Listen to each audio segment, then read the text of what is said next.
నిన్నటి రోజు నయా బీజేపీ నాయకుడు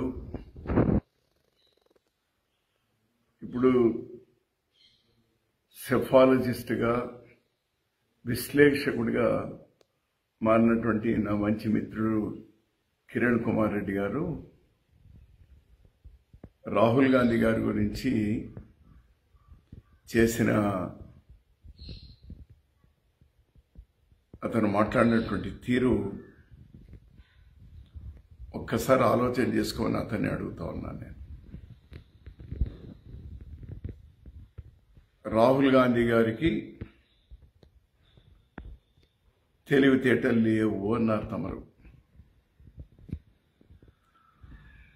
మీలాంటి తెలివితేటలు ఉన్నటువంటి వారినైనా అతను పక్కన పెట్టుకోవాలి అని అన్నారు తమరు, సెలవు ఇచ్చినారు. నిజమే, మీలాంటి తెలివితేటలు వాళ్ళకు లేదు అని మేము కూడా ఒప్పుకుంటాం సార్. కిరణ్ కుమార్ రెడ్డి గారు, తమరు అత్యున్నతమైనటువంటి స్థాయికి తీసుకెళ్ళినటువంటి కాంగ్రెస్ పార్టీ, రాహుల్ గాంధీ గారు మీరు ముఖ్యమంత్రి అవడానికి one of the main instrument, మర్చిపోవద్దు. మీ తెలివితేటలు అలాంటి పార్టీను పక్కన వదిలేసి తమరు చెప్పుల పార్టీ పెట్టుకున్నారు. మహా తెలివి. తర్వాత బీజేపీలో చేరాలని చూసినారు. ఎందుకో నోట్ల రద్దు, జీఎస్టీ తర్వాత కాంగ్రెస్ పార్టీ బాగుంటుందేమని తమరు వచ్చిన, నేను కూడా తమరి చేతిలో వచ్చినాను సార్. రాహుల్ గాంధీ గారి సమక్షంలోనే మళ్ళీ మీరు కాంగ్రెస్ పార్టీలో చేరినారు, మళ్ళీ ఇప్పుడు బీజేపీలో చేరినారు. మీ ఇష్టం. ప్రజాస్వామ్యంలో ఎవరు ఎక్కడైనా ఉండొచ్చు. కానీ మీ తెలివితేటలు ఉన్నాయే, ఎందుకోసం మీ తెలివితేటలని? కేవలం కుర్చీ కోసమే కదా, కేవలం పదవి కోసమే కదా.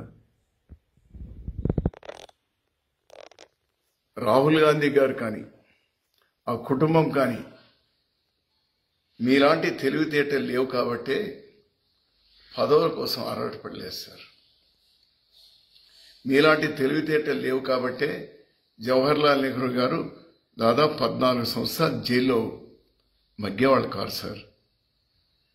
మీలాంటి తెలివితేటలు లేవు కాబట్టే ఇందిరాగాంధీ గారు ఈ దేశం కోసం ప్రాణత్యాగం చేసేవాళ్ళు కాదు సార్. మీలాంటి తెలివితేటలు లేవు కాబట్టే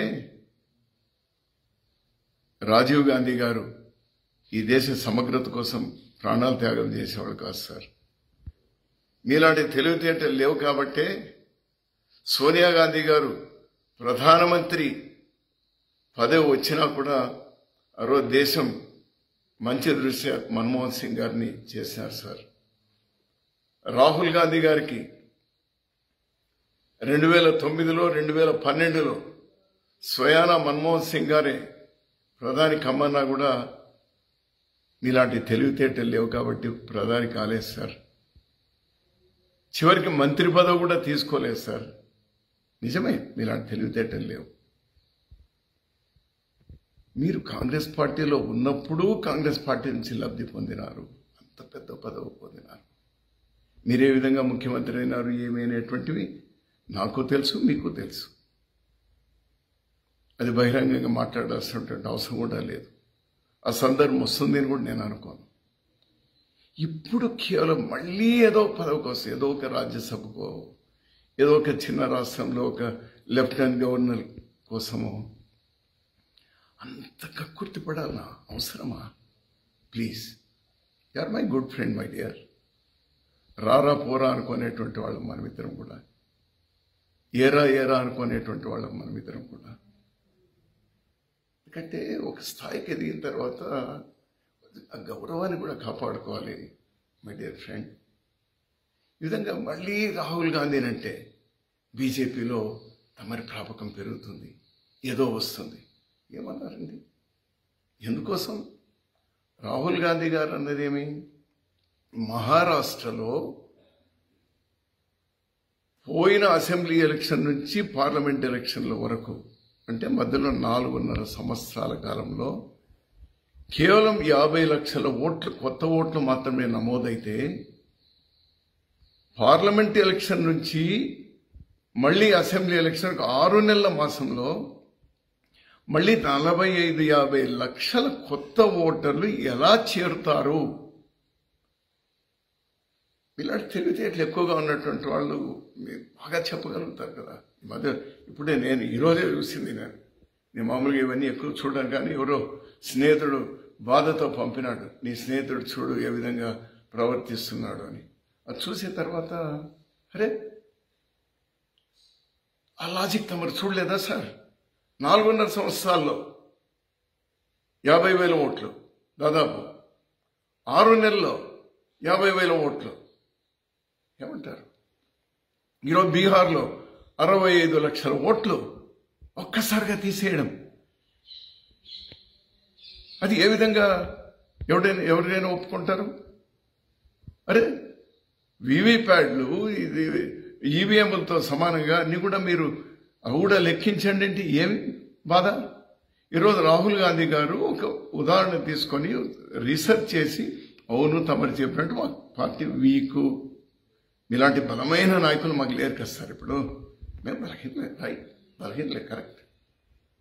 అరే మాకు ఏజెంట్లు లేరు అని అయినంత మాత్రాన ఒక నియోజకవర్గంలో 1,250 ఓట్లు చేర్చుకోవడాన్ని సమర్థిస్తారా తమరు?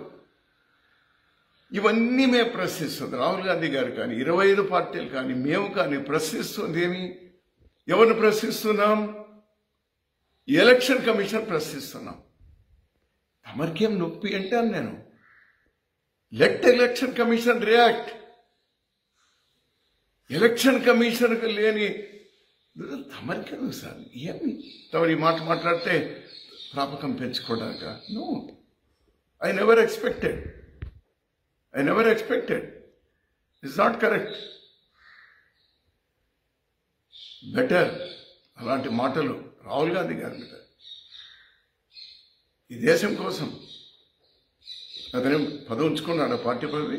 మల్లికార్జున ఖర్గే గారు అయినారు ఈరోజు. Is a fighter. ఈ దేశం అంతా తిరిగినారు. ఈ దేశంలో ప్రజాస్వామ్యాన్ని వాళ్ళ తాత, వాళ్ళ ముత్తాత, వాళ్ళ అవ్వ, వాళ్ళ నాన్న ఈ దేశాని కోసం, వాళ్ళ తల్లి దేశాని కోసం ప్రాణత్యాగాలు, ఆస్తుల త్యాగాలు, ఇంకేమి చేయాలని, ఇంకేం త్యాగాలు చేయాలి? తమరి కోసం వాళ్ళు ఒక రాజ్యసభకో ఇంకోటికో ఏమైనా ఒక త్యాగం చేయమని చెప్తారా? ఈ విధంగా పాపం కిరణ్ కుమార్ రెడ్డి గారికి ఏమీ చేయలేకపోయింది కాంగ్రెస్ పార్టీ. ఆఫ్టర్ ఆల్ ఒక ముఖ్యమంత్రి మాత్రమే చేసింది. ఇంకా అతనికి ఏదో కావాలి, దానికోసం ఏదైనా త్యాగం చేయమని అడుగుతామా? I'm sorry my dear Kiran Kumar Reddy, I'm very sorry. చాలా తప్పు మాట్లాడినావు. ఇలాంటివి కనీసం భవిష్యత్తులో పునరావృతం కాకుండా చూసుకో.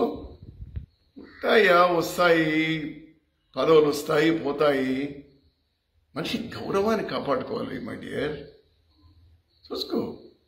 సో నీలాంటి తెలివితేటలు గాంధీ కుటుంబానికి, రాహుల్ గాంధీ గారికి, వాళ్ళందరికీ లేవు కాబట్టి మేము గర్విస్తా ఉన్నాం.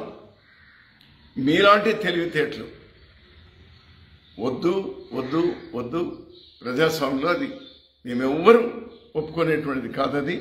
తమరుగా తెలివితేటలు పెంచుకోవాలనుకుంటే పెంచుకోండి, but not at the cost of మీకు అన్నం పెట్టిన చేతిని నరికేటువంటి ఉందే. No no no no. Yours is a Congress family. Congress నుంచి పోయిన వాళ్ళు చాలా మంది ఉన్నారు. కాంగ్రెస్ సభ్యులు జగన్ పార్టీకి పోయిన వాళ్ళు ఉన్నారు, తెలుగుదేశం పోయిన వాళ్ళు ఉన్నారు, చాలా మంది ఉన్నారు. వాళ్ళు ఎవరో మాట్లాడలేదే. వాళ్ళ అవసరాలు, వాళ్ళ ప్రాంత అవసరాలు, వాళ్ళ కార్యకర్తలు మళ్ళీ మరొకటో ఏదో ఇబ్బందులు ఉండి పోయింటారు. నేను పార్టీలు మారడాన్ని నేను పెద్ద తప్పడం లేదు. But in your case what are you doing? Why are you accusing Congress party? మీ కాంగ్రెస్ ప్రభుత్వం ఉన్నప్పుడు your also there at that time. Your also there. Stop ఇటువంటి మాటలు, ఇటువంటి ఆలోచనలు కలలో కూడా రానియద్దు. ఇంకా నీ ఆరోగ్యానికి నీకు మంచిది. Thank you.